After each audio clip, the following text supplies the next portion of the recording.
il y a quelques instants, messieurs, je sais pas si on a réussi à enregistrer l'image, mais Johan qui est derrière notre caméra a pu capter le trophée remis à Vinicius, homme du match. Bah oui.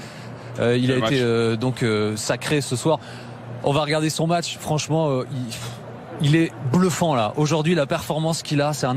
Et ce qui permet en plus de ça, c'est que quand tu joues à 5 derrière, Manu, et tu le sais, c'est-à-dire que tu peux libérer un de tes joueurs pour aller chercher le 1 contre 1. Et c'est ce que Chelsea n'a jamais fait en fait. Ils se sont jamais retrouvés à aller chercher, à laisser un joueur aller se confronter à Vinicius en 1 contre 1 et de prendre la couverture parce qu'il y en a toujours 4 derrière. Ouais.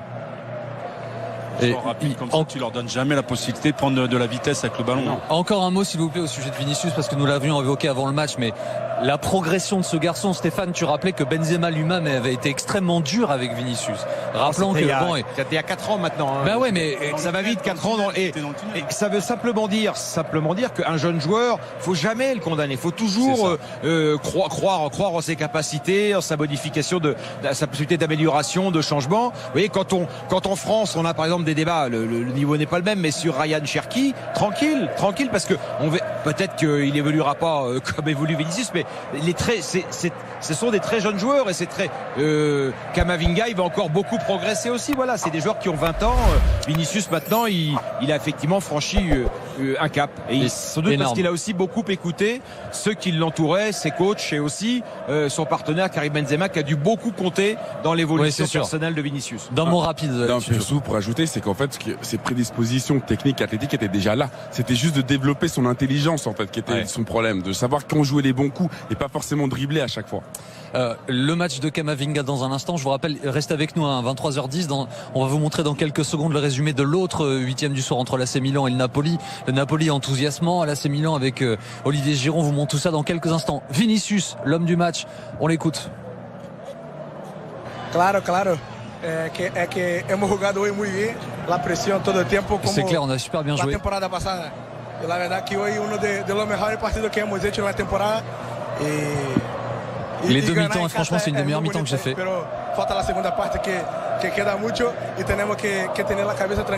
Un match comme ça à domicile, c'est génial. J'ai adoré la deuxième mi-temps qu'on a fait. Qu'est-ce qui vous a manqué pour mettre un troisième? Vous auriez pu peut-être pas les tuer, mais pas loin. Ils nous ont laissé de l'espace. Il nous manque juste un peu plus de buts. On sait comment c'est dur de jouer le retour à l'extérieur. Il faut qu'on se repose. Et il faudra qu'on soit bon sur le match retour. Voilà ce que dit Vinicius Junior, qui est lucide en plus. C'est vrai qu'il leur manque peut-être ce troisième but qui aurait... peut-être régler les affaires définitivement. On verra ça évidemment à Londres au match retour. Le match de Camavinga, alors évidemment il nous a accordé un entretien exclusif avant le match. On a beaucoup parlé de sa maturité, de son aspect solaire, de son sourire, du fait qu'il se mettait à disposition du collectif. On va regarder la camisole RMC Sport sur la performance d'Eduardo Camavinga. Tu l'as trouvé comment? Les rares fois où il avait la possibilité d'avoir un joueur en 1 contre 1, il s'est toujours très bien débrouillé. Mais moi ce que j'aimais, c'est qu'il ne s'est pas simplement contenté de rester sur son côté. Il a amené aussi son apport au milieu de terrain, un peu comme font un petit peu les latéraux du côté de Manchester City. C'est-à-dire que ça aussi, ça a répondu à une problématique qu'ont imposé Chelsea en début de match sur les 15 premières minutes, où on sentait qu'ils étaient tous positionnés sur la 4 derrière et qu'avec les deux pointes, j'avais le sentiment que les deux latéraux du côté de Madrid, mais ils n'avaient plus personne dans leur zone respective et qu'ils prenaient un petit peu l'eau justement dans la transition, la perte du ballon. Donc là, le fait d'être monté, de sortir un petit peu et de laisser les deux défenseurs centraux souvent en 1 contre 1 avec Joao et également avec Sterling, ça a permis aussi à Camavinga sur le plan tactique d'être plus intelligent et d'être plus au service du collectif. Manu, tu parles des 20 premières minutes justement. Thibaut Courtois, que l'on va écouter, lui aussi a vécu les choses comme tu les as vues de la tribune.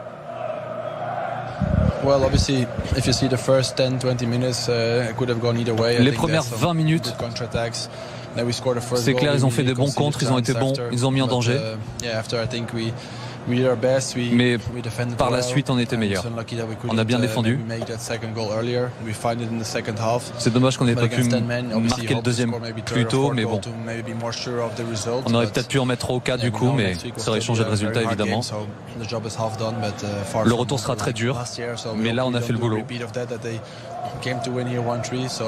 we'll have to start good next week, and then hopefully, Il va falloir qu'on fasse un bon début de match à Londres pour amener la qualification. Thibaut Courtois, lucide sur l'analyse de son match. C'est vrai qu'ils avaient bien commencé Chelsea, mais bon, derrière c'était compliqué. Chelsea avait pris l'ascendant, mais c'est vrai, mais c'est que par moment et par vague sur les contres, parce qu'ils n'ont rien proposé d'autre dans le jeu. Il n'y avait rien de bien concret chez Chelsea. Alors justement, on va regarder parce qu'on a les images il y a eu des occasions et tu l'as mentionné, et il y aurait pu en avoir plus. Et pas assez de possibilités de faire des combinaisons. Donc Chelsea a peiné, mais on l'a vu, les seules fois qu'ils ont réussi, c'est parce que c'est de la verticalité sur des contres.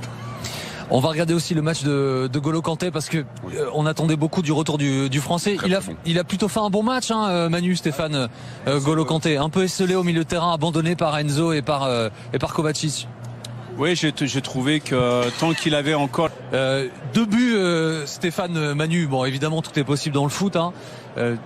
Faudrait que Chelsea propose autre chose. En fait, on a eu un feeling étrange. Ils avaient l'air paumés un peu, les joueurs de Lampard. Il faudrait qu'il y ait une métamorphose du cloporte la semaine prochaine à Londres, parce que là ils sont ce qu'ils ont montré ce soir, c'est assez accablant pour une équipe qui a ce standing là, ces moyens là, qui a claqué 600 millions d'euros sur le marché des transferts pour proposer ça sur le terrain. C'est confondant. C'est paradoxal parce que j'avais plutôt bien aimé moi le premier quart d'heure de Chelsea. J'avais trouvé bien en place, qui posait des problèmes notamment sur le plan tactique aujourd'hui au Real Madrid. Ils se sont créés les meilleures occasions au début de match, et après Madrid a pris justement le tempo et a su réajuster certains manques, notamment en étant plus haut, en faisant souvent du 1 contre 1 et en prenant des risques aussi, puisque derrière à chaque fois c'était du marquage individuel sur les 2 pointes de Chelsea.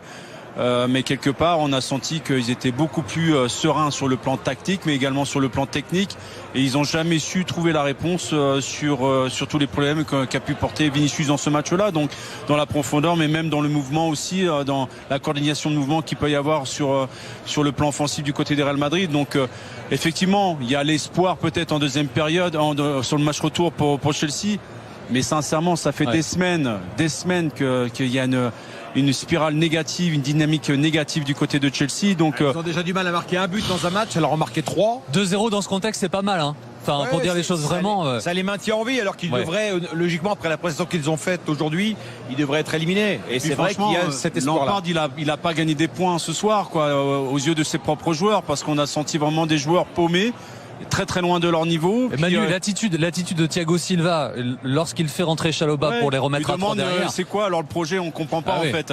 Avoir un joueur de cette importance qui lève les bras, qui a l'air de pas comprendre ce qui se passe, c'est quand même significatif d'un malaise.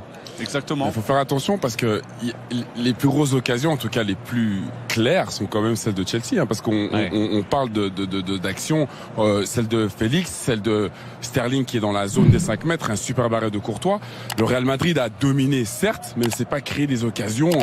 Il n'y avait pas des vagues constantes. Il y a 8 frappes cadrées quand même sur la première mi-temps. Oui, mais est-ce que tu as vu un arrêt? Est-ce que tu as l'impression quand tu regardes le match que Kepa a fait un arrêt déterminant? Je n'ai pas le souvenir. Il aurait peut-être pu en faire un sur le deuxième but, Johan. Oui, voilà, exactement.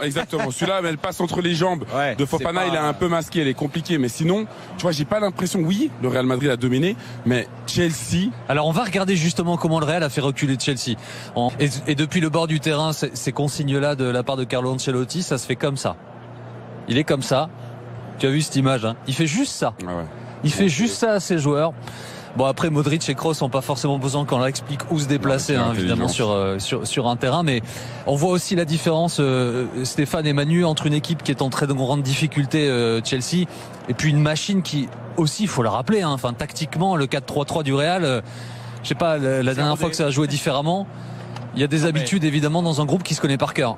Il y a ça, puis surtout les joueurs savent exactement ce qu'ils ont à faire sur le terrain. On a l'impression que dans chaque zone respective, c'est un collectif qui est tellement bien huilé, qui se connaît parfaitement, mais en plus il n'y a pas de problème de compréhension sur ce que demande l'entraîneur vis-à-vis de ses joueurs, puisqu'ils le savent parfaitement dans chaque zone. Contrairement aux joueurs de Chelsea ce soir, où j'avais l'impression qu'il y avait au moins la moitié de l'équipe qui savait pas du tout ce qu'il fallait faire avec le ballon dans leur zone respective. Le plus confondant pour Chelsea, c'était quand ils avaient le ballon dans les pieds, où vraiment on les sentait les uns perdus par rapport aux autres, aucun repère. Alors que bon, même s'il y a eu un changement d'entraîneur, il y a quand même eu quelques repères posés par Graham Potter avant son départ. C'est vrai.